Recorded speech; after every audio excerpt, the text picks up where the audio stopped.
Yeah. I think I want to say, Chandler, I think your designs are awesome, man. They're really thought-provoking and very like aesthetically pleasing. I'm glad you found like an outlet, you know, something creative to do.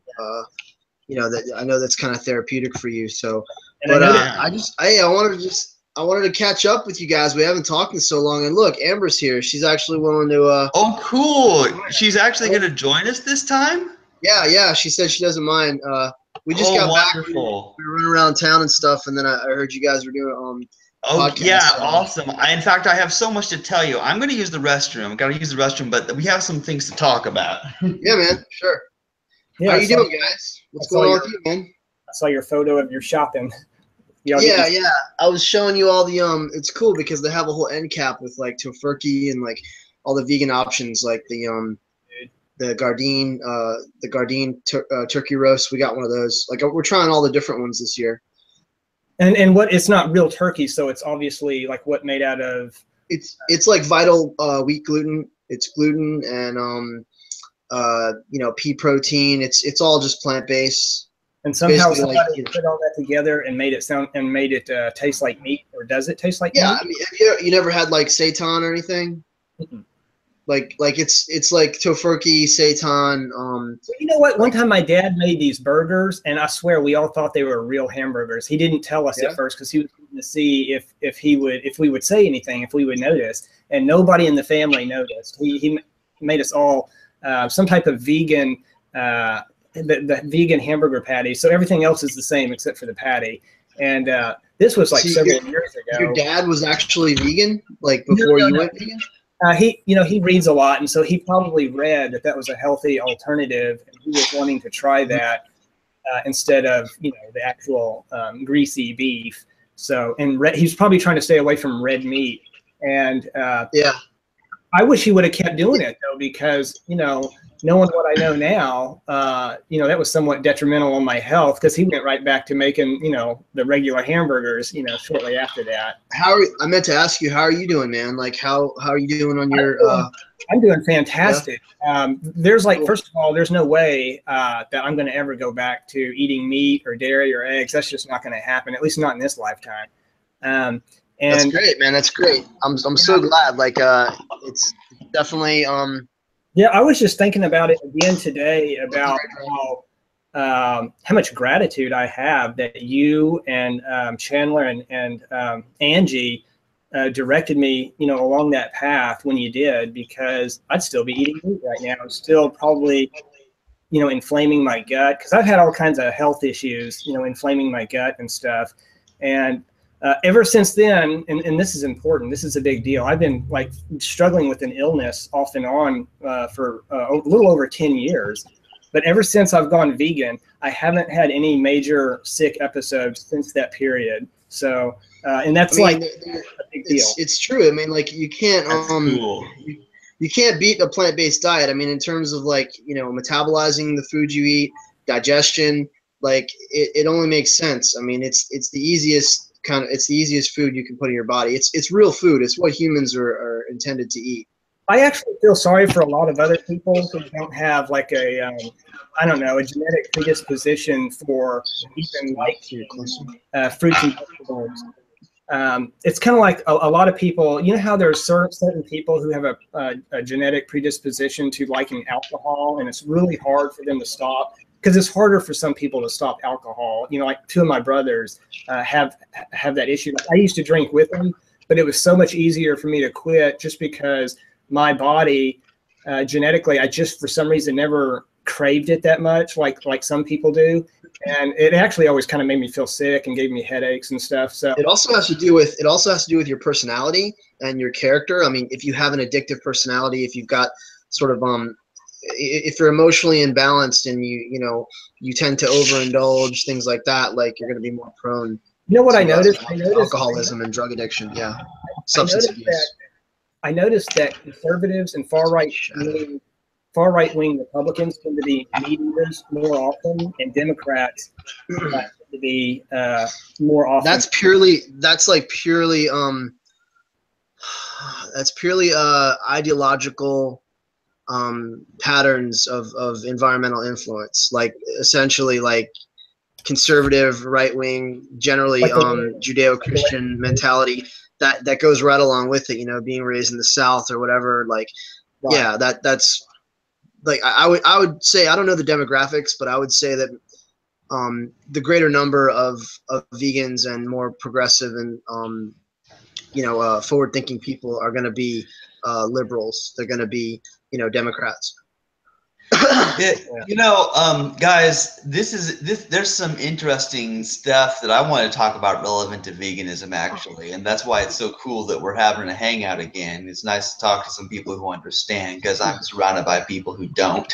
And it's okay. Like, for example, I have this friend that I've been hanging out with him on Saturdays and Mondays. He's actually works at the same grocery store I do, and we get together, we play video games, we have lots of fun and that sort of thing. And here's the thing, he knows how I am about the animals. Okay, so like, I gave him a copy of my book, and there's a lot of stuff in there I wrote about us going vegan and not killing animals and stuff. So he knows, and he knows I'm vegan. And it's like, for example, I apparently hit like, okay, so his mom bought me a birthday cake, but then Lucas told her, I don't know if he'll eat that. He's vegan. And so they ate my birthday cake. I told them to eat it all.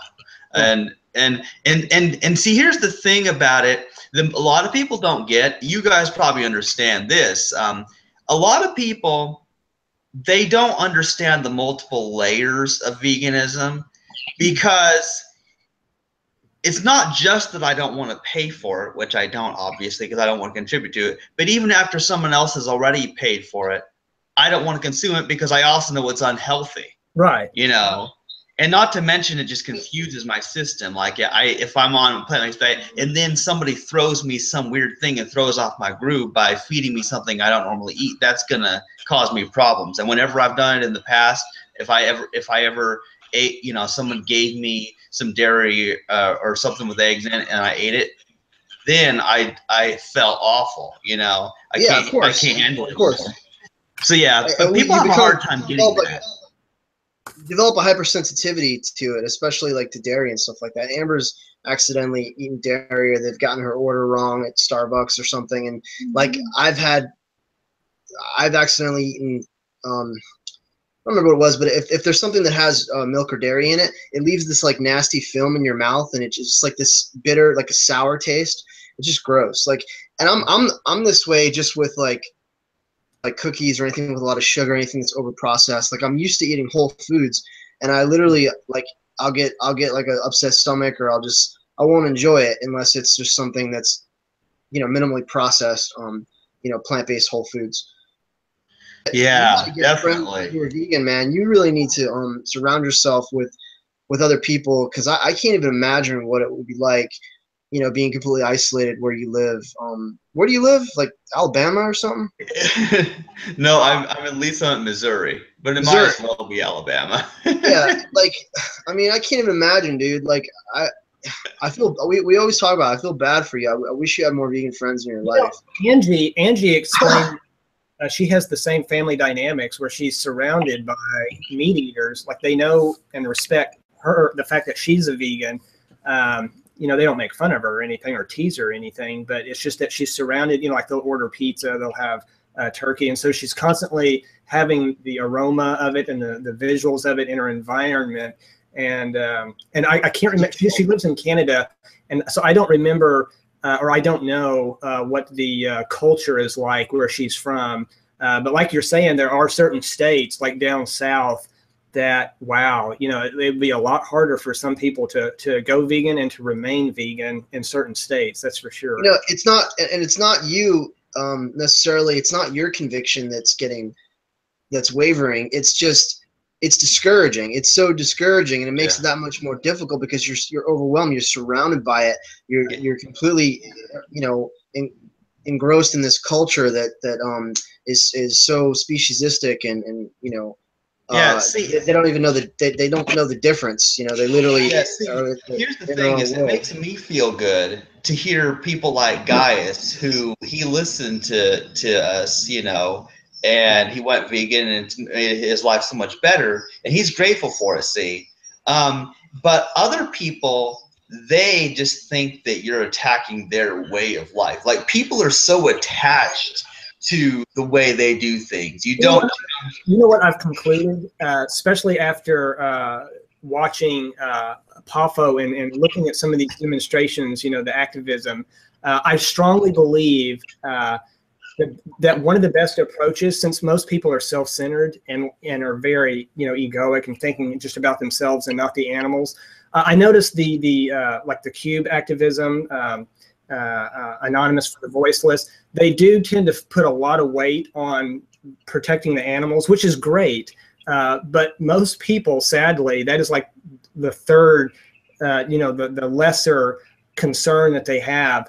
If they would focus more on people's health, because that's again, you know, since most people are self-centered, and if they learned how detrimental it is to their own health, to their own well-being, to their lifespan. Let me explain something to you guys. We actually do cover, it's the ethical side, the environmental, and the health aspect. It's all three. It's multifaceted. But we are actually instructed to always bring it back to the animals, to the ethical, to the idea that you know, enslaving and confining and exploiting animals is wrong, because people will not remain vegan if it's strictly for health reasons. If that means they're just plant-based. Like, you have to have an ethical, moral motivation that keeps you. Do you find that most people, that keeps you? Go ahead. Do you find that most people, because I don't even know, I don't even have a clue. Do you find that most people do respond to the animal aspect of it? Like, when the people that you talk to and interact with on one. Yeah, absolutely. Everybody is against what they see on the screen. Everybody says that it's wrong. People are moved emotionally, but then they start spitting out these excuses. Well, what about protein? Well, what about humanely raised, humanely slaughtered? Well, I have a you know, a deficiency. I have to eat like this. Well, I tried veganism and it didn't work. Well, yeah, just all these excuses. And so fundamentally, they know that what they're seeing on the screen is wrong. And it pains them, but at the same time, there's this cognitive dissonance, and literally they're going against their own programming, their own you know, indoctrination. That's what we have to fight against. Exactly, because they were raised thinking that that's acceptable. All of us, kill animals, right, for all food. And so it almost takes that visual, you know, those visuals that you show them, the video, because I've heard people talk on YouTube before who haven't seen the visuals. Yeah. And they will sit there and talk all day long about how it's all just pseudo-intellectualism until they actually see the footage. Yeah. That's what makes the difference. They will rationalize away the suffering and the torture and the killing of the animals. Well, first of all, they don't know about it. They're not even aware of it. They don't even, they're literally, oh, cows produce milk. This is chicken. This is beef. This is pork. And they know that it comes from animals, and that's it. It doesn't go any further. There's no awareness at all of the actual processing of what the animals experience, what they go through. I didn't think about it. I was an animal lover my whole life, and I never thought about it, man. I never thought, like, well, I wonder how the pigs are killed. I wonder, you know, like producing, the cows producing milk. You just don't even think about it. But their babies are literally taken away from them. They're impregnated. They carry for 9 months, just like any mammal. Yeah. And their babies are stolen from them, and then they're hooked up to milk machines. We're stealing their bodily secretions. And so that's the thing, Poffo, is that, you know, when I was a kid, I sure didn't know that, and I wasn't made aware of it until I was reading and watching videos on stuff. And like, oh yeah, that's right. Like, because a lot of people, they still just think that cows produce milk like all the time. Yeah, or if you don't milk them, they're going to explode. There was this guy. There was this guy who tried to tell me that well, if we don't milk them, their udders will explode or something like that. Like, what? It's true. It's true. They'll get infections and they'll get swollen. They'll get inflamed. But that's because their babies are supposed to be nursing. Like, if you didn't take the damn babies away, we wouldn't have to milk them. So the farmers aren't doing them a favor. They're not being altruistic by milking them. Like, they're the ones impregnating them in the first place. The milk, their udders are swollen to produce, you know, the mammary secretions are there for their offspring. And so they're not, people don't think about this. And then I hate that one that there was that thing, tell this fucking idiot that you don't have to kill a cow to get their milk, because it's like a vegan protesting in front of the milk aisle. And it's like, no, actually, we do kill them. We do kill their offspring. And then when they're spent, they go to the same slaughterhouses, you know, that the beef industry. It's no one gets out alive in animal agriculture. Yeah, and see, and my mom was talking about the idea, like, well, what if humans only took some of the milk but let the calf still drink it too, and the child. Why are we using animals in the first place? Yeah. Why are we using animals in the first place? That's we have to get away from that mentality. Exactly. See, here's the thing about it. There's no reason to do it in the first place. And see, here's the deal: is as far as I know, we don't do this with human babies. At least I hope not. Where like, oh, we just go and suck on their mom's boobs, like, hey, I want some, okay, then you can have some. Like, we don't do this with others, you know. We don't just go around sucking on human women's boobs. So why are we doing this with cows? Amber said, unless you're on some weird websites. But yeah, there's lactating. Yeah, not the kind of websites I would visit. Yeah, or we never think about dog milk. We never think about rhinoceros milk. We never think about I'm trying to think of mammals. Bear milk. Yeah, even whales. You know, cat milk. Why? It's because cows are these large bovine mammals that produce a lot, and they're so easily controlled. They're so easily subjugated. That's why, because they're so docile and they're easy to dominate and exploit. That's why it's been done with cows. And they've been bred and bred to grow faster and produce more milk and with larger udders, and hybridized, and they're completely genetically modified. Yeah. So the point is, stop and think about it for a minute. If you wouldn't drink dog's milk, if you wouldn't drink, name some mammals. I'm trying to think, like yak's milk. Actually, I think some people do. Reindeer, like reindeer milk.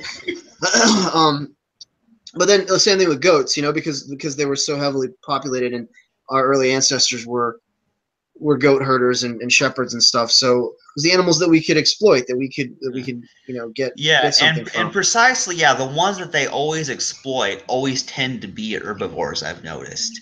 And why? Yeah, of course. Because they can't really fight. They won't let them. The other animals won't let them. The other animals will you don't try to go and milk a wolf. You just don't do that. You'll get your hand bit off. But the point I'm trying to make is, why all you have to do to help people connect the dots is say, why are we not deriving milk from these other animals? Why have you never stopped and thought about it, that we're just taking this from one animal? Why do you think it would be weird to take it from another animal? It's still an animal. It's still not your milk. It's still it's still not made for your consumption. You remember that one guy? You remember that one guy you kind of went that one guy on Facebook that you went head to head with, and he kept saying it all comes down to preference, personal preference, and I could tell that guy didn't really give a rat's ass about animal rights and all that. Wait. I mean, what you're talking about, I do like. That's like every day, an everyday occurrence for me. So who you're saying in a thread on a post? Yeah, it was, and you wanted me to join in, and you know, this guy, he kept trying to make the argument that it comes down to personal preference and blah blah blah, and I could just tell by the tone and the things that he was saying that he just didn't really care about the animal aspect of it, and so I kept wanting, because there was a bunch of people going at it with him. And I kept wanting someone to bring up the point that, first of all, his personal preference affects the health of our planet. Because, you know, if somebody would have brought up the harm that factory farming does to our planet, and then with the detrimental effect it has on his health, if somebody would have said that, like, okay, well, go ahead and put aside the, he was the one that was bringing up the fact that plants have feelings too. And you remember that guy? I mean, again, you're describing like every day of my life, dude. It happens. Like everybody does this kind of stuff. Yeah. He was talking about science has discovered that plants are conscious and that they have feelings too. I hear it every day. Yeah. Well, see, he was obviously not going to be persuaded with that side of the argument. I get what you're saying, guys, but would you think he would have cared if I would have said it's bad for your health? Because first of all, we've not been raised to believe this. We've been raised to think that we need dairy for calcium, we need meat for protein. He would have all these. convinced. He would have to be convinced. Like you'd have to show him the data, the scientific data. It's not that we convince anybody. They have to be exposed to the information. They have to literally be exposed. Right. That's a big point. What I would say though, we have to let people know. Hold on a second, Chandler. We just got to let people know that we've all been lied to. First of all, that the animal agriculture, the food, Food and Drug Administration, literally our culture, Western culture, and all around the world has lied to us about everything. Like everything we think we know is wrong when it comes to nutrition, first of all. But go ahead. And I agree with everything you just said, Poffo. Yeah, because people, they still have been brainwashed into believing that it's healthy and that they need these things. So that's why they have to be exposed to that information before they can even understand that it truly is bad for their health. But beyond that, we have another issue. People do things all the time that they know are not good for their health. Right. They drink alcohol, they smoke cigarettes, and well, they have sex and give themselves sexually transmitted diseases. You know, it's like people do not care about their health. We don't operate based on logic and reason and common sense. We operate based on our every whim and desire and emotional yearning that we have, and pleasure, gratification of our temporal desires. Yeah. So I've always said this to you. This is the same thing with like the free will myth. We gotta speak to people on the level that they're at, on an emotional level. That's why we show the footage, because it touches them on an emotional level. And then if you have videos, documentaries like What the Health and stuff like that, and you show them, lead them to websites like nutritionfacts.org with Michael Greger and stuff, they're seeing the information coming from an authority figure, not just from someone on the street, and that is more impressive, and it resonates with them. Yeah. So there's a whole psychology involved. Go ahead. Yeah. Well, here's an interesting thing. Okay, now this is something that this is true of my friend that I usually hang out with. Now, here's the thing: is his family, they're animal lovers when it comes to, they have this dog, they have 4 cats, Lucas's sister has a pet turtle, and so they have their pets, see, and they just love them. They do anything for their pets. But then, of course, they're not only are they eating all these other animals, but they like Lucas. He actually goes, and today he shot a deer, and so now he's cleaning up and trying to prepare and cook and eat that deer. So I needed a vegan hangout because it really bugs me. When you have a lot of fun with someone. I missed a little bit of what you said, but I'm getting the vibe that I missed you were breaking up. Oh yeah, well see that's what I was saying basically. The signal's bad, but I think I heard you that he hunts as well. He's also a hunter. Yeah, he's a hunter, and today he shot a deer, and so so who knows what all he's doing to that dead deer carcass. So what we have here is selective compassion. So care about dogs and cats and dolphins and whales and turtles and the animals that are in your circle of compassion, but don't think about the other animals, because those animals are for food. Those animals are for clothing. Those animals, we're literally talking about what our culture has taught us, that these animals serve this purpose, say like animals for labor, animals for experimentation, animals that are used for entertainment. And it's just, this is what's always been done. This is what I've grown up with. So I don't question it. I don't stop and question it. That's all it is. But you'd say, let me take your dog and experiment on him and put chemicals in his eyes, to test for detergent, and let me take your cat and roast him over the spigot and eat him, because that's what they do in China, and see if you're okay with those things. Or let me whatever it is, man, like take an animal that they are personally, they have an emotional attachment to, and then set them out in the wild and say, oh, we're gonna go hunting today, and we're gonna hunt, and they would flip out. And there's no rational reason that they should care more about those animals than those animals, except it's out of sight, out of mind. Yeah, and it's very interesting because people are like flipping out about all the shootings that have been going on. People getting machine guns and then shooting a bunch of humans. People have been freaking out about that recently. But why do people freak out and care about all these humans getting shot and not care about the trillions of animals that are dying every year? The hunter, killing unnecessarily. I don't know if he's local, but the hunter that had the tree fall on him, and I'm like, I'm sorry, I don't feel bad. Like, you're out there, you're a murderer, you're out there doing stuff. I don't feel bad. We talk about this stuff all the time. There is something to be said that biologically, okay. So in terms of like our psychosocial behavior, we tend to have attachments, emotional attachments with those animals and people in our immediate circle, right? The ones that we interact with every day, the ones that we're dependent on and stuff like that. So there's just that's a natural sort of neurological thing. But like, what? I don't know, because the camera's gonna be on me when I'm talking, so it's fine. Chandler's doing some grooming there. Amber was just laughing about it. Some self-grooming. Oh yeah, I just having this bloody nose. It's weird. You look like you got in a fight, man. Did you get in a fight? No, I don't know what it is, but for whatever reason, it's on the outside of my nose. It's not coming out the nostrils. It's just this bloody nose I have on the side of my face, and I have paper towels here. I'm wiping it up with, sort of. It's all good. You don't have to explain it. It's okay. It's okay. We're live, man. Okay, that's enough. Yeah. Anyway, no, I was just saying that we do tend to obviously have a greater emotional attachment to those or human animals that guys. Yeah, y'all are cutting out on me really bad.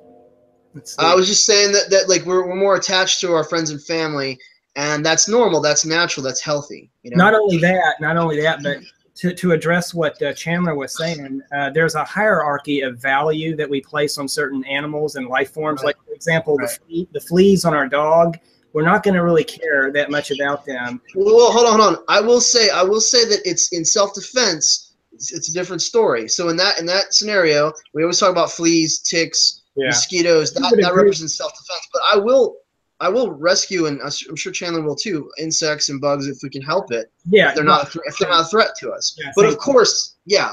But yeah, if you had a choice between saving the life of a flea or a human, and you could only have time to save one of them, of course we're going to choose the human. Of course, yeah. In the scheme of things, we place more value with those type of perceiving beings, and as we should. I think we should. I think because of proximity, right? Because of their size, because of their relationship not just they have to us. Not just proximity, but in the way they internalize and experience and perceive the universe. For example, a grasshopper, the way it experiences life, I just don't think it's as intense or emotional or as serious as the way. I know exactly what you're saying, guys, but I wouldn't even go that route. I would just say their subjective experience is different. But I know what you're saying in that their lifespan is obviously shorter than a larger mammal or something. But why don't we just say, like, we're getting into, like, we should not be talking about this stuff, because that's the kind of stuff that they try to get us on. That's how they try to get us, by bringing up all of these extenuating circumstances and all of these false dichotomy. Let's just say, love and respect nature, care about animals as much as is possible, as far as is possible and practical. Yeah, exactly, and try to rescue valuable life as much as possible, and in terms of whenever we have to kill something that's intolerable, like ants getting into our kitchen or something like that, roaches coming into our kitchen. I get that we sometimes are forced to destroy life and kill life. Yeah. But remember, I said this once before. I said that the only circumstances where we should kill animals is a mercy killing or in self-defense. Other than those two things, unless it's an absolute necessity, like you or them, there is no other moral justification for harming or slaughtering another sentient being. That's it, and it's real simple, and you can apply that to every situation. You know, Right. well, what if you're on an island and there's nothing but a pig and you, or you're gonna eat a pig? Or what if, you know? And it's like, dude, get realistic. Let's talk about it. Oh, well, yes, I love it. It's funny. It's funny that they come up with these hypothetical situations that are almost impossible to happen. Let's talk about the psychology behind that. I really want to get into the psychology behind that, like why they go there. The order of importance in most people's mind, like if you think of it as a 3-tier system, and this is not that it should be, but I'm just saying that the order of importance in most people's mind is first their own health, their own life. Then comes the planet, you know, the environment, the health of the environment, the health of the planet. Then comes the animals. It's sad that that's the order of importance in most people's minds and hearts. So whenever I'm approaching someone and I'm trying to explain to them about veganism, I do always find myself instinctively talking about health first, you know, human health, their health, and then the health of the environment. Then I'll get to the animal part of it. I noticed that even on a subconscious level, I'm almost afraid to start out with the animal thing because they're going to be like, oh God, you know, we got a snowflake here, you know, a pansy, you know. Yeah, yeah. I mean, whatever approach works, just you can cover all of it, and whatever works, and it literally depends on your audience, on the person, on their the receptiveness to it. But I would love to explore the why. Like, why do we immediately get all these defense mechanisms and these cognitive distortions and logical fallacies and false dichotomies and these extreme these extreme, like, broad, like, what's the word, like they will literally take the ethical position that we hold and then impose it on the world and impose it in the most obscure and abstract ways. And it's just like, we're not talking to the Zambuzi tribe in Africa. We're not talking to Native Americans at the turn of the century. We're talking to you know? Yeah, why do they go so far and make, are you talking about why they go out of their way? Why they go out of their way to discredit it or deny it? And I would answer to that is ego. You know, we know why, because well, first of all, they're on the defense because they feel like you're automatically judging them and you're maintaining the higher moral position. Right. So they feel like they have to defend themselves first of all, and they say, well, I was vegan, well, I tried, well, I can't, because it's almost like you walk up to somebody and say, hey, I'm better than you, and this is why, and you know it, and so they say, this is what goes on under, like, in the mind, like underneath all the verbiage, underneath the dialogue. Okay, I'm better than you, and you know it, and they say, you're right, I know you're better than me, but I don't want to feel like I'm a piece of shit, so now I have to think of every excuse in the book to fire back at you. So that's what they end up doing. This actually happens in politics also all the time. Whenever you try to approach someone to discuss a certain policy idea and a certain philosophy, a political philosophy, same thing happens. And I actually, you know, I pride myself, at least I think, I try to take an artful approach when I discuss certain topics with people who are, you know, have an opposing opinion. And so I never try to come at them in attack mode. I try to be very careful. I'm like walking on eggshells. I try to be very considerate, very respectful. I try to be understanding because, you know, we were talking in that one previous podcast that ultimately it's not their fault that they don't know better, right? You know, the guy. We're all victims. Yeah, we're all victims. The guy who was hunting in the woods and had the tree fall on him. I mean, I know that's kind of funny at first, but ultimately we need to realize that poor guy didn't know better. He wasn't guided properly. Whatever he was raised. The reason why he's hunting, yeah, but I don't understand why he didn't run to the side. Yeah. It's like a cartoon where the cartoon, they're running and the tree is falling and they're looking back. I've seen those cartoons. I've seen exactly what you're talking about. How does a tree fall on you and you don't get out of the way in time? I don't understand. I guess his back was turned. He didn't see, you know, he didn't see it coming. I don't want to talk shit. I mean, it's obviously it's a horrible tragedy, but at the same time, it does bring up the question. You're like, why should I care? How many millions of animals has he contributed to the torture and But slaughter he's of just an animal. how He's many? just an animal too, who doesn't know better. And ultimately, like if we were to examine how that poor guy was raised and his genetic predisposition, I know we can talk about you know, he was obviously misguided. And You're right. You're right. Yeah, like as all of us were. Me, not even 2 years ago. now, As all of us were. real quick though, we don't have to like what he represents though. I don't want to try to give the impression that we should forgive what he represents. He represented a person who kills animals, eats their meat and stuff, and we can disagree with that, and we can frown upon that, and we can also fight, you know, in a respectful way, in a decent way, to try to prevent that, you know, to try to change his position on that, and to try to change others. The thing that there's two points. The thing that keeps it's sort of like a coming up in my mind, in my gut. I'm feeling there is the human superiority complex that exists, that we believe we are the masters of this planet. We are the highest evolved species. So we always are going to have this thing. That's always the go-to. Doing Anonymous for the Voiceless, everyone always says we're the top of the food chain. That's everyone. Right. This is something we're always going to have to contend with, is the idea that, like, literally to them, millions of animals die. Well, they're just animals. But a human life, oh, don't ever, it's blasphemy. Why would you ever say that? Why would you ever think that? Of course human life is more valuable. Of course it's more valuable. Well, isn't it funny that it's the human that's saying that? But if it was the goat, the sheep, the pig, the lamb, the cow, the turkey, the chicken, they would say, it's my life that's valuable. It's our life. It's my family's life that's valuable. It's always the being that's speaking, you know, who's in the position over, you know, dominating and subjugating the others, that's saying that their life is more important, because that's our natural, I'll tell you my answer to that. Biological imperative. I'll tell you my response to that, because even though I, for example, view humans to be better than grasshoppers and a lot of other life forms, there finally comes a point where we have to draw the line somewhere, and there are certain animals that are close enough, like even though they may not be ultimately more valuable in the minds of humans, they are at least close enough to being our brothers and sisters, our fellow, you know, the great apes, fellow beings. The great apes, like simians, primates. But I mean, orangutans, even horses, cows, dogs.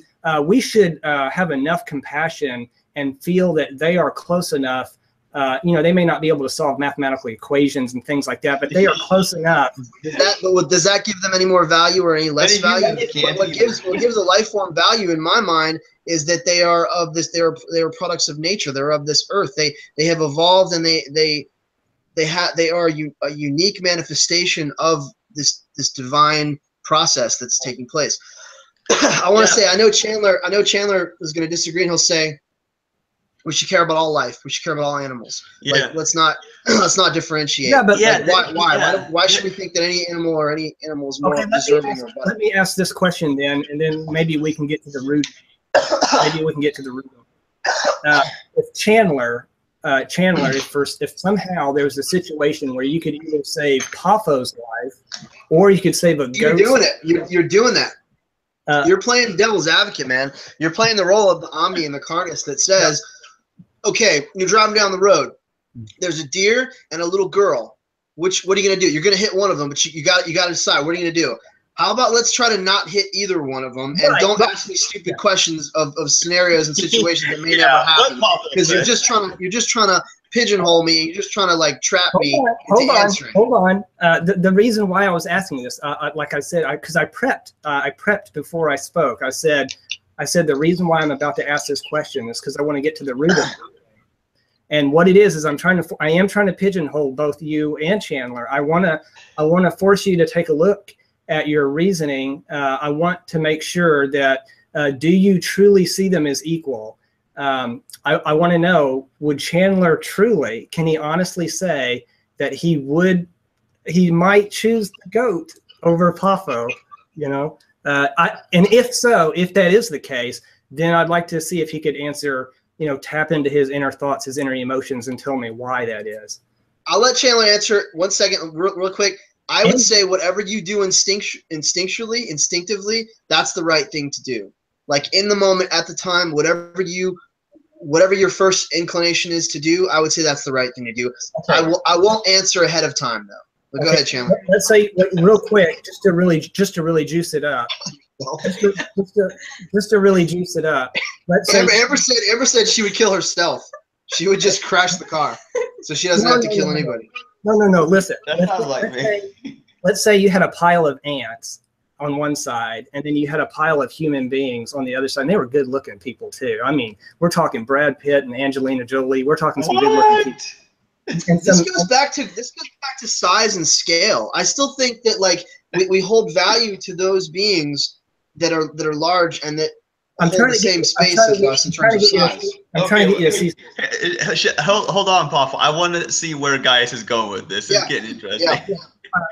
And just real quick, I have a lot of value for life, a lot of respect and value, and I swear I actually believe that I will be an ant one day, because I believe life is a circle. So I believe that I will one day be a pig that gets slaughtered. But putting that aside, do you really believe that that it would be okay if Chandler chose the pile of ants over the pile of humans, or a crowd of humans? And do you truly believe that it is okay? Like for me, I'll tell you how I would answer. I would let him answer the question. Yeah. Did you want me to answer the? Yeah. Did you want me to answer the question? I didn't think anybody was going to answer, but okay. Oh yeah. Okay. So now it depends on which specific situation we're coming up with here. For example, let's suppose that it was between Poffo and what was the other thing you mentioned? A goat.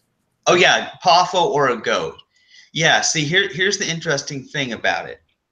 Now, I would say that in this particular case, I would want to save Poffo because I know he's a vegan activist and I know how influential he is at causing other people to go vegan, and therefore causing less death by saving Poffo's life than because saving I the could save 20 more goats. Yeah, exactly, saving more goats by saving Poffo. So that's how I do the math on that particular one. Yes, there was a value judgment. Let me say this. If it was another human between the goat and another human, such as my friend who's a hunter, I would Jeffrey save Dahmer for him. Or Jeffrey. Yeah. Okay, that's a good point. I actually think I would choose the goat over Jeffrey Dahmer or what's the we just came back from the movie my friend Dahmer. We just watched the movie about Jeffrey Dahmer and his teenage life, and it was only at select theaters, but it's fascinating. I really wanted to get to this thing. I want to talk about free will and what people are responsible for, because Amber believes in free will, and Amber thinks, and we talk about this all the time. This is such a fascinating thing. I would love to cover this because I've never had her on to talk to you guys about it. For you guys to be able to explain it to. Actually, guys. Yeah. You don't believe in free will either, right? Well, I can't say yes or no, because I do believe that, like I said, we do get to do what fulfills us. We get to choose what fulfills us. We just don't get to choose that which stimulates us to choose the way we choose. So it's kind of a tricky. Yeah, it's kind of an elaborate way of saying the same thing. But like what I would say is that there's much more. Everything's based on our environment and the influences that came prior. So that our choices are not ours alone. Here's how I would explain it. And in terms of relating the free will issue to the carnism and veganism, realizing that I didn't choose either of those. First of all, I didn't choose to grow up in a culture being fed meat, dairy, and eggs, and being taught that this was normal and it just being a thing that I didn't question. I first didn't choose to be in that culture. But I also didn't choose for people to come along and show me the path of veganism and show me the benefits and show me what was really happening to the animals. And so both of these things that affected me were things out of my control entirely, because they were things other people did. Yeah, but you you and I even believe that even when it comes to the available choices, the available options that we are given, you and I still believe that ultimately the universe is pulling all the strings. The universe is stimulating us to have the thoughts that we have, the emotions that we have, and encourage us and motivate us to choose A over B. Yeah, and see, I'm trying to present a very simplified model here. It's like, yeah, first, we don't even choose which options we are given to choose from. But then in addition to that, we don't choose our entire background causal history, the way we were raised, not to mention our genetics and our preferences that cause us to choose the ketchup over the mustard. That's a perfect segue. That's a perfect segue into what I want to talk about. Let's talk about serial killers and people, you know, sociopaths and people who are. What was the guy with the swastika on his head? I can't remember his name. Manson. That's it, Charles Manson. Yeah, I would choose just for the record, I would choose the goat over Charles Manson. Okay. Charles Manson never killed anybody. Remember that? I know, but he had such a negative influence that caused a lot of other people, and so I would definitely prefer the goat. You know, using Chandler's rationale a while ago, I would definitely choose the goat in that. So that was a great example that he gave. He touched on a very important thing there, because it's all about value judgment. You know, when it comes to trying to decide what life form has more value to this planet, how many of us are really trapped in those, you know, and to make those hard decisions in those situations, though? Hardly ever. Like, we literally have so much freedom of choice. That's another good point. That's another good point, because you said that people often try to raise that as a defense, and hopefully that's what you come back with. How often do we? They're unrealistic scenarios. Like, if you're going to give me a scenario of something that will never happen in your lifetime, in your life, then how is it relevant? It's completely irrelevant. It's just a diversion. Yeah, well, you know, for example, okay, now you'll find this interesting, Poffo. Okay, so I had this podcast I did with Trick over the abortion topic, and he gave me hell, seriously. Okay, so he was coming up with all these unrealistic scenarios where there was a tick that attached itself to me for 9 months or whatever, and all this weird stuff. He was pulling out all these strange thought experiments to try to convince me to be okay with abortion. And I don't think that a thought experiment is ever a credible platform to make a moral decision. Like, let's base our morality on cause and effect and consequences and things that are practical and applicable to our everyday life. Boom, that's it. Yeah. Yeah, I agree. I mean, now these thought experiments are interesting for sort of an advanced topic. Like, this was interesting how Guyus came up with that thing about, would you say Poffo or the goat? And I was able to come up with a response to that, because I'm able to think through these situations. But yeah, these things don't happen. You know, I mean, these they don't kind of usually. situations don't happen. They don't. Go ahead. Real quick, even though they don't usually happen, there are times where, for example, you could choose: do you hit the deer or the hobo on the side of the road? And the reason why we bring up scenarios like that is not because we believe that those scenarios happen often. It's to get at the root of your rationale, why a certain way. And that's why a while ago I was saying that it is ridiculous when people try to talk about the fact that humans are more valuable than animals, because my point is, animals, even though they may not be as kick-ass as humans, they're kick-ass enough for us to want to care about and to try to save. And what makes a human being more valuable when a human being has such a massive destructive quality about them that a non-human animal doesn't have, that a human being literally is capable of so much more damage than an animal. We're not that valuable. We're valuable in our own mind because we have potential to do so much, but that's it can be argued. For example, that's why when he brought up Jeff, or I was saying, are you trying to say something, Chandler? Yeah, I'm trying to say something here. Okay. Yeah, see, here's the thing. Now, my opinion of humans is that they're not as kick-ass as guys you think here. And I would say that, like, this whole idea of one species being more valuable than another is a really hard thing, because that acts as if there's a value judgment apart from the behavior and function of what they do. And human beings, because of the destruction, like Poffo is trying to point out, the destruction that a human causes automatically means that, like, downgrades them on my scale of value in terms of how harmful or helpful they are. Like an earthworm, the average earthworm probably does more help to the planet than a human, does none of the harm that a human does. So like when you look at the ants and the worms and the birds, like they actually would be more valuable on that type of scale in terms of their actual behavior. But humans, because of their arrogance and because of their stupid societies and their religious beliefs and all this stuff, that unfortunately, because of how irresponsible we are, and because of how irresponsible we are, because we don't act in accord with our own nature, we are the only species that goes so far outside of our natural biological function in terms of our behavior, in terms of our diet, in terms of how we treat each other, how we treat the planet. It's just like Agent Smith says, you know, human beings are a virus, you know, like we consume all the natural resources in one area, and then when it's all used up, we migrate somewhere else. And that's okay.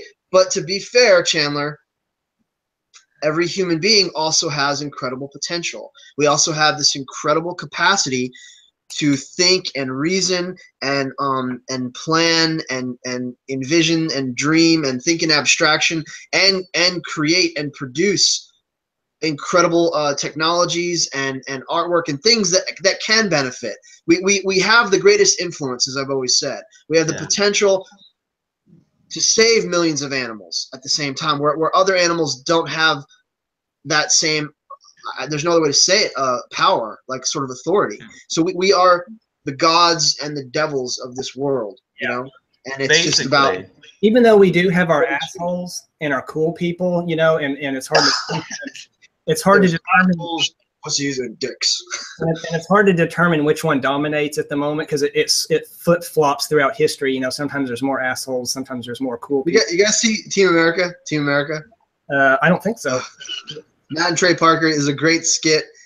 There's pussies and assholes and dicks, and he completely breaks down the whole philosophy of life of how you should be. But I'm gonna butcher it if I try to like quote it. So just watch it. I'll find the clip for you and send it to you guys later. But hey, I want to talk about I gotta finish my serial killers. Hold on. Okay, go ahead. But if you were to take the average person, you know, the average human being, like you put the assholes aside, put the cool people aside, and just look at the average human being, which is not all that, you know, they're all right. I can genuinely say that if I had the choice whether to save the average group of ants over the average group of humans, I would choose the humans. Now, why would that be? I could, that might be a whole other podcast, but I could go into analyzing that further. But I just know instinctively, right off, being honest with myself, I know that I would choose the average human being over the average ant every time. You're not in the scenario. And just because of proximity, because of size, because of scale, we're naturally inclined to choose the safety and well-being of the larger animal, the larger mammal, the larger life form that's closer to us in terms of our size and scale. That only makes sense because it's what's relevant to us. For me, at least for me personally, like I would, if there was a little fellow like this, if another one came up to me and he was that small, but he was, you know, he's human, I would still choose him over the ant. It's a good point. It's a good point. So he has all the mental, the cognitive capacity, reasoning skills, but he's just a miniature version, right? Yeah. And I would still choose him because to me, I think there's more value in the way he experiences the universe compared to the way the ant, you know, at that stage that he's at in life right now. That's arbitrary. But that's arbitrary. That's arbitrary, guys, because according to his own subjective experience, the ant, that fly, that cockroach, their experience is just as valuable to them. You're just saying that it's more valuable because you're a human. But if you were an ant, a cockroach, a fly, a maggot, you would say the same thing about your own species. What I'm trying to get at is, because again, remember, I do believe that in the wheel of life that one day I will be that ant. But I believe that at that stage, the way in which the universe is experienced by them is just simply not, it doesn't hold the same amount of weight as it does. In fact, they would actually be pushed. Oh, I don't even. This is going to open up a whole other can of worms. I better not go there because that's a whole other podcast. This thought. We'll revisit it. What I was about to say is, God, that branches off into a whole other thing that I would have to really express some certain points of view that could get messy. Guys, just write it down and we'll revisit it later. But while I've got you guys, like seriously, I want to talk about free will. I want to talk about sociopaths, and I want to talk about vindictive justice. Is that the right word? I asked you this once before, Chandler, but what's it called? I want to say not righteous indignation, but retributive justice. That's the word. Yeah, punishment. The penal system, sending someone to jail. I wanted to address this. I wanted to address it in the last podcast, but we never got to it. The way the prison system is designed right now is just extremely pretty much the opposite of how I would design a prison system. In fact, people wouldn't even recognize my version as a prison system because it would be that much more about rehabilitation, about getting these people to be better educated, better, more in touch with, their spiritual inner side, and not so much about just trying to harness all of society's frustration onto that person, wanting to punish that person, because that's really how the prison system is set up right now. It's just simply to punish people and to take out our frustrations on, and to sort of stack up our, focus our blame onto. It's almost like if something happened to my arm, if something went wrong with my arm, I don't sit there and punch my arm to get mad at it and to punish it. I try to do what I can to fix the problem, to heal it, because it's a part of me. It's, so when somebody goes wrong in society and they become like a broken unit, so to speak, we need to learn how to fix it, fix the problem, but don't sit there and throw tomatoes at it, and don't, So let's address it. The idea is criticize it and spit on it and call it curse words and things like that. Quarantine. And so it's working out. Exactly. Those who are a danger to others, or danger to themselves, we quarantine them for their own safety, for the safety of others. That's what should take place, and then we rehabilitate them when we get to the core of why they're behaving that way. But where does it fit in where we need to punish them? They need to suffer. I think that on some level it's because we're trying to teach them that what they did was wrong, we're trying to create disincentives. Like when I put my hand in the fire, that's true. When I put the fear of punishment. When I put my hand in the fire, the pain of my hand burning is to communicate to me that I'm doing something wrong, and to provide a disincentive for me to change that behavior. So I'm not opposed to putting in disincentives for people to create little, punishments. I'm not opposed to that. I just think that most of the punishment that's being designed is, first of all, ineffective, and it's also designed to just to sort of take out frustration and accusation, and let's say, there's the victims. It's for the sake of the victims as well, the families, so that they can have a sense of justice, a sense of peace for them. Yeah, I know. It's them getting out their frustration that person killed their loved one. It's all about making them pay in a way that is actually not logical. I mean, if you really think about it, yes, that person killed their family member, and that's sad. It really is sad. And if you really understand it, it's the universe's fault. You got to blame the universe. You got to get mad at the universe, but don't get mad at that individual and place all the focus on that one individual and just sit there and throw tomatoes at it, and spit on him and whatever. Chandler, do you want to say something? Because I want Amber to speak about this, because this is the topic. Because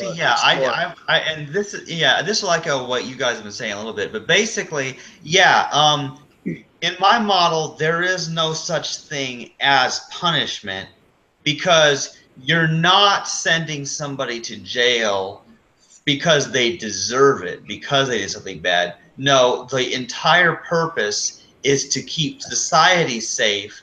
And also, I agree with the rehabilitation thing, like what Guyus was talking about. If there's a way to get them help and change their behavior so they no longer do that, then that would be a purpose. But it is a quarantine, not a punishment, because the idea of punishment only goes along with this belief that a person is the true author or decider of all of their own actions and thoughts. And what we believe as determinists is that essentially we cannot be 100% held accountable or responsible for our good or our evil and immoral behavior. We cannot be 100%.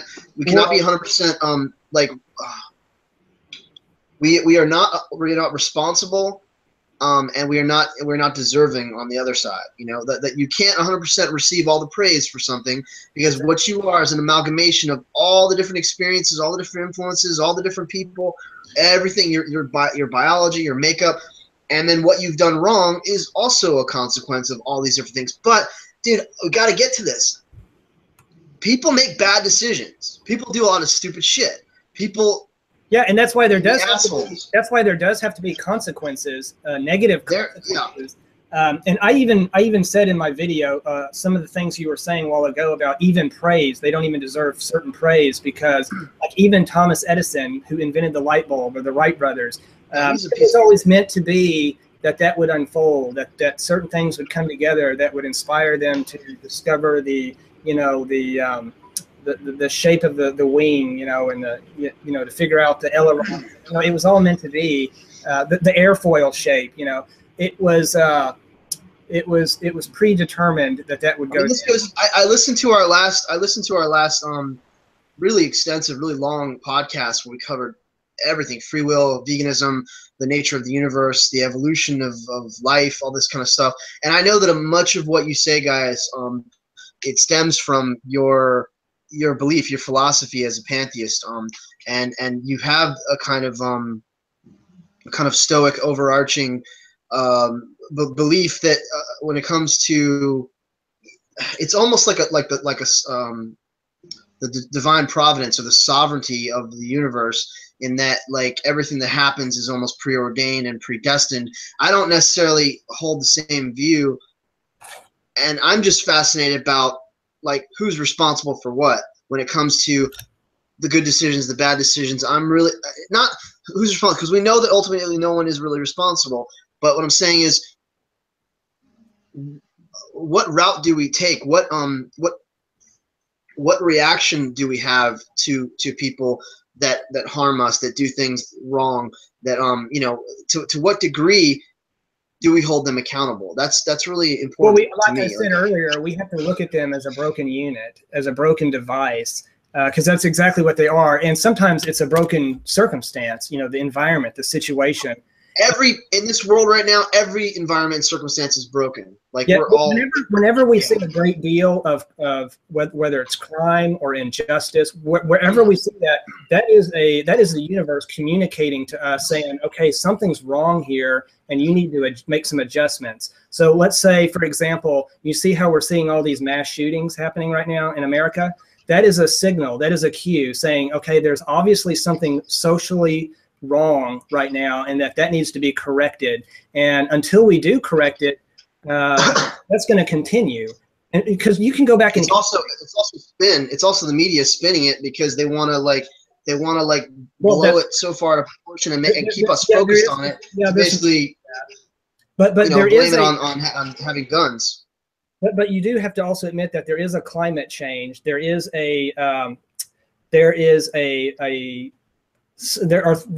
did not happen 100 years ago. Are you telling me there's a trend of violence, Guyus? That do you know that if you had cameras up all around the world, you would find violence every single day, every hour, every second, in every single country? There is violence, there's atrocity going on. It's just what the media chooses to focus on. Yeah, I've heard that argument before. I've heard that argument before, and there's a lot to be said for that. That sometimes the media draws attention and focus to it. In all fact, the time.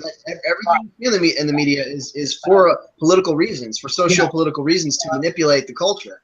Right. There is that going. But having said that, putting that aside, I still think that statistically there is more mass shootings happening today than there were in the 1970s, for example. Because there's more access to these automatic weapons and stuff, of course. Okay, so there's my point. There's something that has changed that needs to be corrected, and one of the things is the easy access to semi-automatic weapons, and also the way people are being raised. They are more stressed out today. That's what I was going to say. Yeah, why aren't we addressing families and dysfunctional home life and what exactly because I actually did a video on this as well. This is a two-part problem. There's the easy access to weapons, and then there's also the psychology, the sociology behind it, the way people are raised, and even mental illness. So obviously, in my opinion, the American culture right now is pretty sick. The way people have to get up so early and stress out and work as hard as they do. They don't have time to properly raise their families. They don't have time for or quality time to spend with their loved ones. And so you have this toxic environment where, of course, people are starting to bust at the seams right now. I'm surprised I haven't, gone, mental, but, but I think we all have. Just I'm one of the better way. I'm one of the lucky ones because I just happen to be born into a family where there's a lot of support, and both financially, mentally, emotionally, and so I'm one of the really lucky ones. But a lot of people out there are not so lucky. Like when you've got a good family support system, then you're definitely going to be able to cope with the losses and the tragedies and disappointments in life much better than someone who has no one to talk to, someone who's alone, isolated all the time. You should really watch that movie, man. It was brilliant. It was actually really sad. What was the name of it? My Friend Dahmer. Mm-hmm. It's based on a book one of his friends wrote. It just came out though. It's basically Jeffrey Dahmer's high school life. Is what it is. Sounds like, yeah. The early.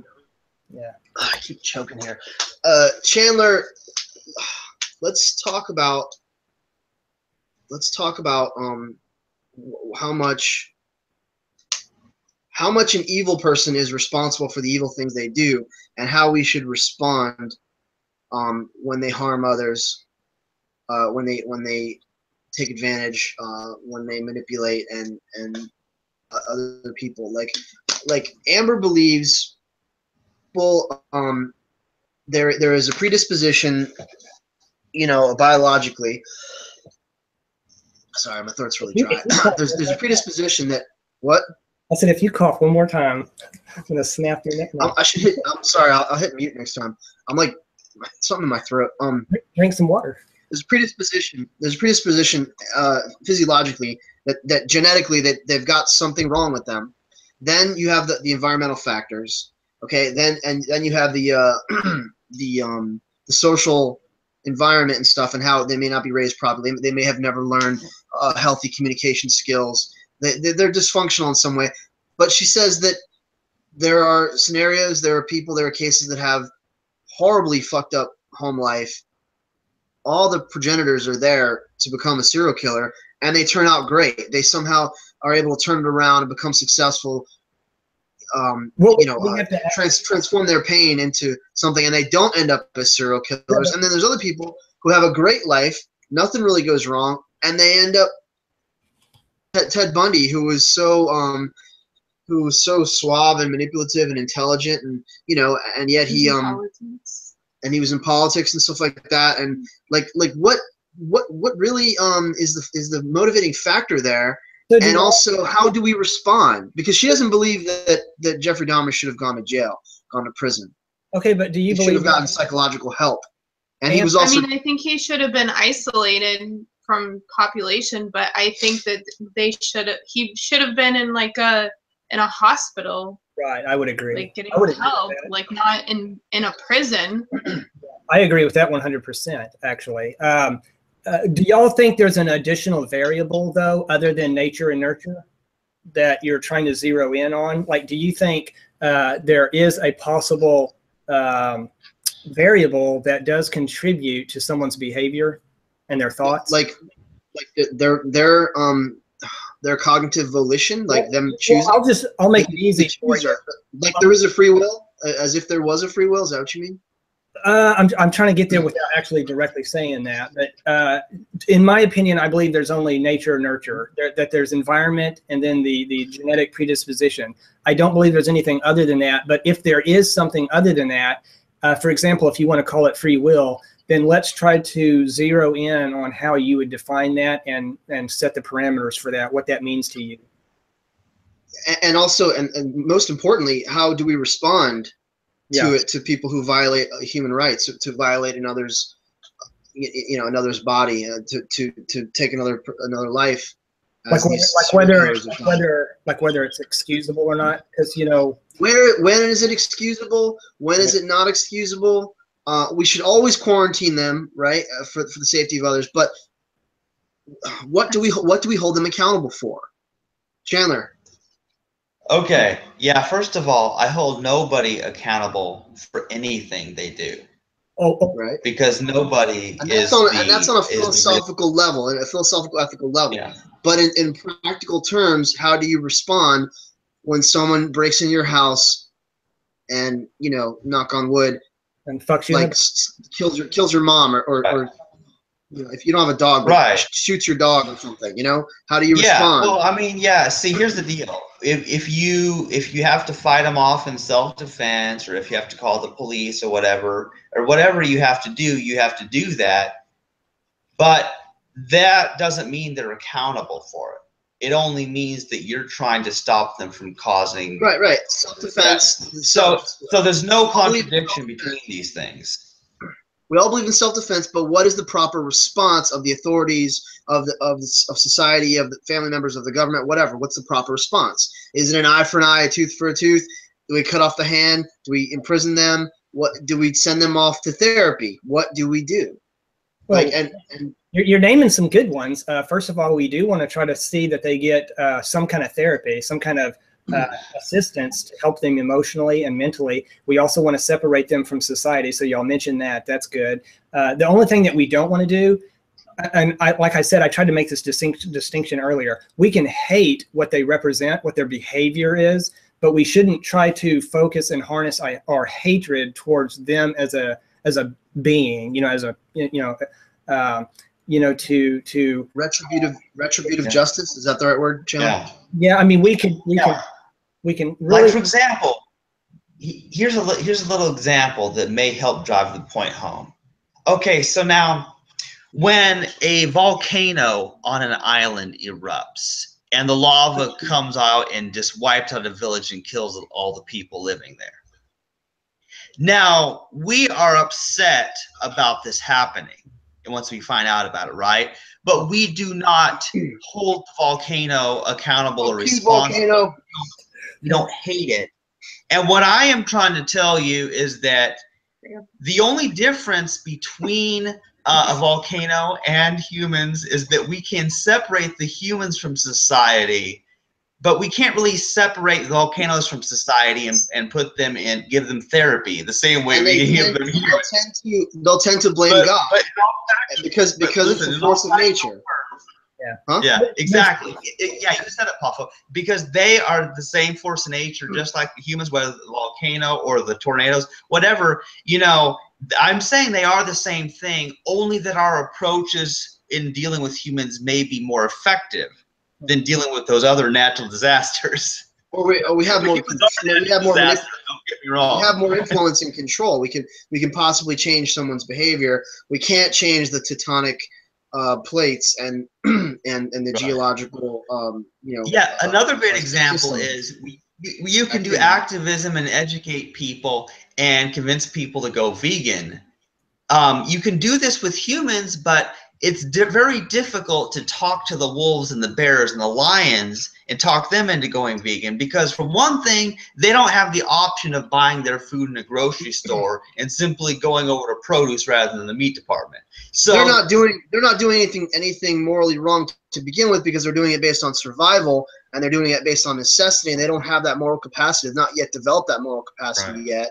Right. But we can control we can control and orchestrate and manipulate their environment as we do with domesticated animals to stifle their primitive drives, of competition and predation and stuff like that, as we've done with turning wolves into a chihuahua, but and that'll come down the road. Like if me and Trick, we ever can talk about this sometime, like trying to end pain and suffering in the animal kingdom, if that's even a prospect in the distant future. But again, how do you deal with the serial killer? When do they? I wanted to quickly say that when it comes to the volcano eruption example, there's two different kinds of hate. Like you were saying, we don't hate the volcano. I mean, in one sense, we can hate the volcano. Is the class listening? Is the class paying attention? Show me a makeup. This is pretty badass. Okay. I want everybody's undivided attention. But go ahead. I got you, man. I'm listening. Yeah, I was saying there's two different kinds of hate. We can hate the volcano in a sense. We can hate what the volcano did, and we hate what volcanoes represent. We hate them. We hate tornadoes. We hate floods. So in that sense, in a sort of I don't know. That's one healthy form of it. But then there's another form of hate, like towards humans, that becomes unhealthy, unproductive, unhelpful, where we direct our hate towards a human being, and we do things to them out of hate and out of frustration. That's just not really, it's not helpful in terms of solving the problem and helping to guide them better or correct their behavior. So to answer your question, what should we do? It should always be, whatever the actions are, it should always ultimately be to help that person and to help society, which he helped to offend. So this gets into parenting as well, discipline. Like there's the big issue over spanking, inflicting, corporal punishment, inflicting pain. That's why how you discipline your child. Yeah, I actually believe when it comes to my societal philosophy, how society should be set up, I strongly believe that children, for example, should have certain exposure to the community as a whole. So that way the expression, it takes a village to raise a child. I strongly believe that. We can't let like these children just be off isolated to be raised alone in these like crazy families. Like for example, some crazy hick like Chandler was. But there's some really crazy, hick families out there in rural areas that are just raising kids to be like really nutty. And crazy, with the guns and the shooting and the cruelty to animals, and religion and hunting and so like the Beverly Hillbillies. Yeah. So they weren't that screwed up. And I'm thinking more like the episode Home, X-Files, or like Hills Have Eyes, or Wrong Turn or something. All the Wrong Turn movies have like the mutants, the inbred backwoods mutants. And even though I do believe in homeschooling, because my brother did that, and I think more people should try to do homeschooling, just because the current public school system is if the parents are educated and if they're well grounded and if it's right. So that brings me to my next point, that if for some reason children are being homeschooled, there still needs to be some type of follow-up system that checks in on the situation to make sure that the learning environment is proper, that the kids are learning, and that they're getting proper guidance. Now, sometimes that can backfire, and there's always both extremes. Like people are always calling child protection services, even when it's not necessary, and really ruining people's lives, even though they're not truly, abusing the children or whatever. And sometimes certain mechanisms that are actually meant to help society or individuals can be abused and distorted. And I agree with everything you're saying, guys, but it doesn't answer my question when it comes to, none of this is actually addressing what is the person responsible for. I thought I did. What are they not responsible for? Where do you draw the line between the criminally insane and someone who premeditated murder? You understand? That's like the real nuanced thing that I'd like to explore, because I keep trying to get Amber in on this, but she's she's bored. She's playing on her phone. Like she. Well, like I said, she doesn't think. She thinks that's like, you know, oh, the devil made me do it. It's the scapegoat thing. Oh, I'm pleading insanity because I had a bad childhood. I was abused. That doesn't take away the responsibility or the obligation to behave decently in society. Yeah, you could say here's the deal. Here's what it comes down to. They couldn't do anything other than what they did, right? But how do we know what they could have done and what they couldn't have done? That's what I'm trying to. We won't always know. It's not a perfect science. All we can do is the best we can as a collective. We can examine people to try to determine whether or not they're mentally fit to go back into society. But like I said a while ago, whenever somebody errs or does something wrong, the best we can do is to simply either try to guide them as an individual better and to protect them from society. You know, that's about the best we can do. And it's not going to always protect them from society. Protect society from them. Right. Just protect society from their actions. Yeah. So sometimes we have to separate them and do just what's best, you know, for society as a whole. But we also want to try to help guide that individual. You know, maybe he has mental problems. Maybe he wasn't raised right, whatever.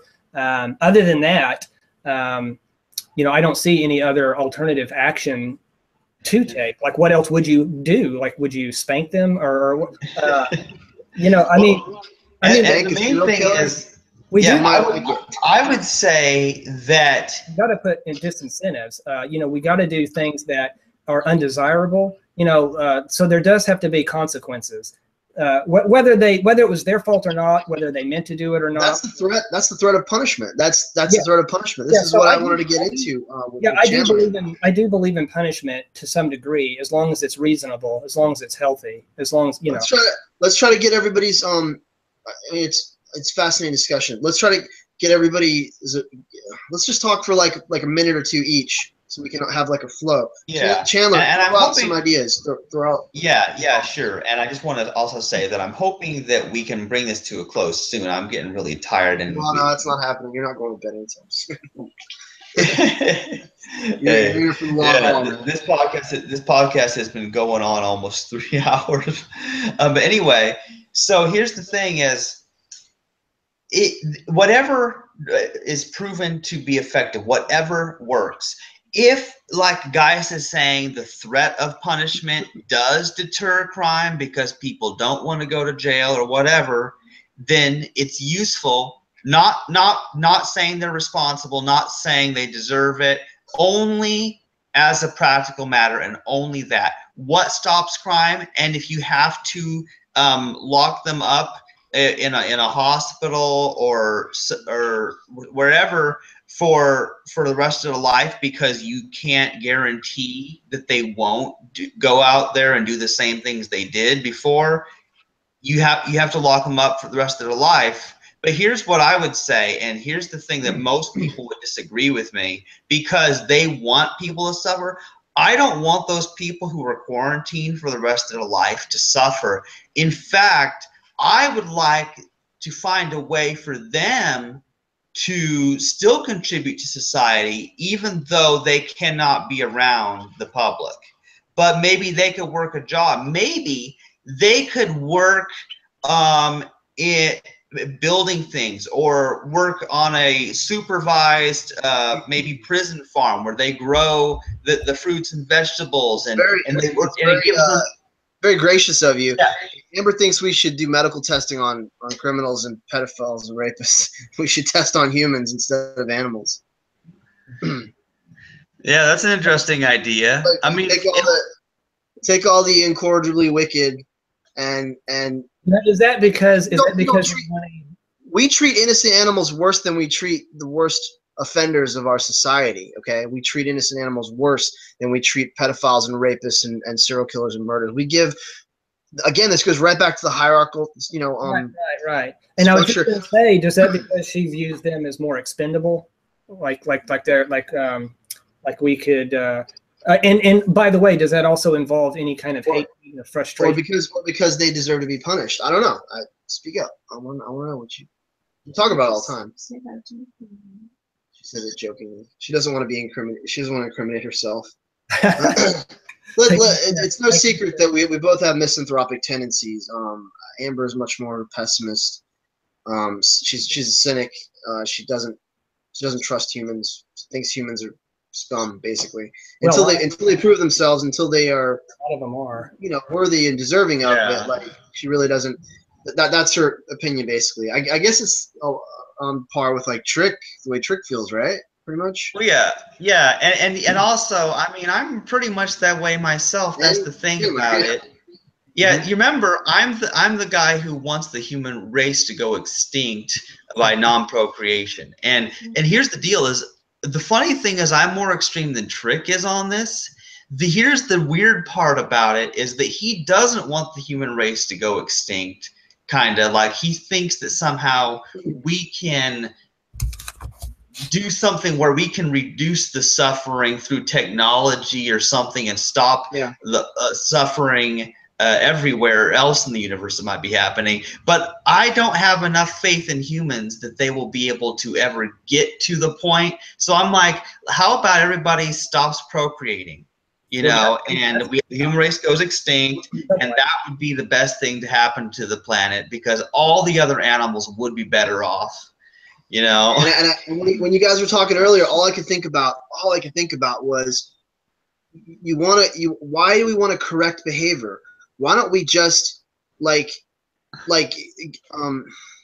correct it before it even starts? Why don't we just stop having children? Stop allowing people the privilege to be able to reproduce in the first place, and it would never even get to that. Everything we're doing is like attacking the symptoms instead of attacking the root problem. I don't understand the logic behind why we allow anybody and everybody to be able to reproduce. And I'm not saying have sex. I'm saying why we just allow anybody and everybody the ability to create new life, and then that innocent life always ends up suffering, is always neglected and abused, and ends up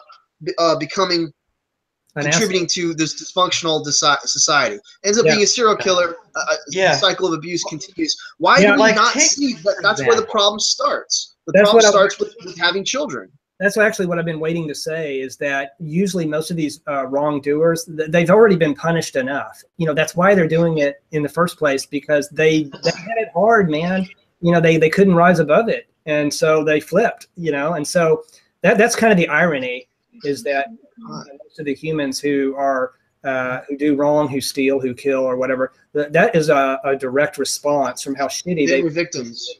Right. So they've already been victims. That's a reflex. That's reflecting what was done to them, what society did to them. And so now it's sad. Why are we not just pulling the plug? Why are we not attacking the problem where it begins, which is in the home, which is in people procreating, like Chandler says. This makes no sense. Why do we give people the right to reproduce? You know what the answer? I'm not saying they have a right to get together if they want to get together and be involved sexually, but I'm talking about the right to reproduce. Everyone should be sterilized at birth. It should be mandatory, and then they have to earn their right to be able to have children. Yeah. They have to prove themselves. They have to go through courses. They have to pass tests, pass psychological evaluations. It's so easy. Anybody can adopt an animal. Anybody can adopt. Not everybody can adopt a child. That's a rigorous process. But anybody can just literally have sex and create new life. And that doesn't make any fucking sense to me. It's harder to get a job than to have a kid. My brother, having a kid is the easiest thing to do. It's just natural biological inclination to screw and have sex. We all have that. Well, most of us. Chandler can speak for Chandler. We generally have that. I'm a different story there. See, for me, that would be so hard, if not impossible, because of how repulsed I am at the very thought of that. Chandler, that's due to experience and environmental factors. Had you been raised differently, had you grown up in a different situation, you might be Poffo. You might be somebody else. You might have a libido through the roof. And I'm fortunate that it happened this way. Honestly, I'm really lucky that it happened this way, because if something had been different, who knows? Maybe I would have ended up some straight guy, and I might have ended up procreating, and then I would regret it for the rest of my life.